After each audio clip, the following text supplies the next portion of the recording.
Hello everyone! Share ko lang sa inyo yung araw ng celebration ng birthday ni nanay. Actually, walang alam si mother na ito'y handa niya. Ang alam niya kasi, tatlo kasi silang nagse-celebrate ng birthday sa Isabela. So, alam niya na itong ginagawa namin ni na Benson ay para dun sa handa ng kanyang mga pamangkin ni Hazel. At hindi ito para sa kanyang birthday. Kaya wala siyang reaction at hindi siya minamadali kami masyado. Kasi ang alam niya ay pinagluluto kami ng lutong kalapan ng mga bianan niya. Yun ang kasi ang pagkakasabi namin. Habang si Ben naman ay busy diyan sa paggagawa ng balon sa loob kasi nga pasimple naming inaayos yung mga bagay-bagay. Lahat ng mga ginagamit namin diyan katulad ng mga lobo, yung ibang mga dala namin na panghanda ay dito halos lahat sa Kalapan ko binili yan.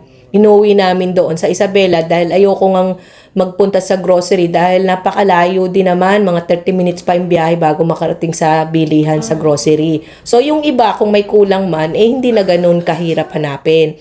So, eto, naging busy kami ni Hazel kahit si nanay nasa loob ng bahay, hindi niya alam nagpe-prepare kami. Pero, sumisilip siya, sabi niya, ayun, tingnan mo, nagkakabit na sila ng mga pakintab-kintab doon, sabi niya ganyan. Pero, tapos na yon kasi tulog siya kahit hindi niya alam na ginagawa namin yan.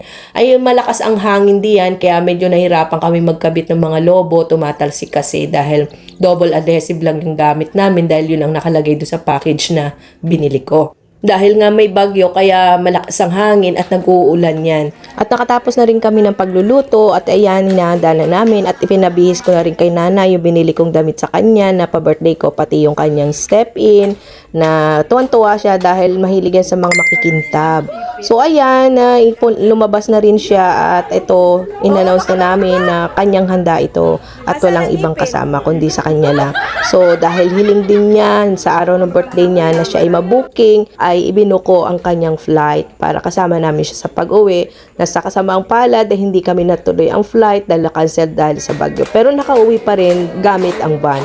At napakagaling nga ng nanay sa biyahe kasi lakas ng katawan niya. Dadaig pa niya kami siya, hindi napapagod. Excited siguro kaya walang pagod sa pag-uwi ng Kalapan. Kahit straight na uuwi kami ng Kalapan from Manila, tulog lang ng 3 hours sa condo sa Manila, ay nagbiyahe na naman kami pa Kalapan. Hindi man lang siya nagpakita ng pagod, tulog lang siya. Tapos ang birthday ni mother na masaya kaming lahat, na-enjoy namin lahat ng handa, na may paki kami sa kanya, nagluto kami ng bukong salad, fettuccine at almondigas. Canton bihon ni Ben, lechong kawali ni BJ, at inihaw na manok at pato ni Daddy. Tuwa din lahat sila dahil nila yung luto ng mga taga-Kalapan. So yun lang, thank you for watching. Bye-bye till next video. Thank you sa lahat ng mga Nagong family sa pag-celebrate sa birthday ni mother, lalong-lalo na kay mommy at daddy. At sa aming tinitigilang bahay, kay Benson at kay Hazel. Thank you very much. Bye-bye.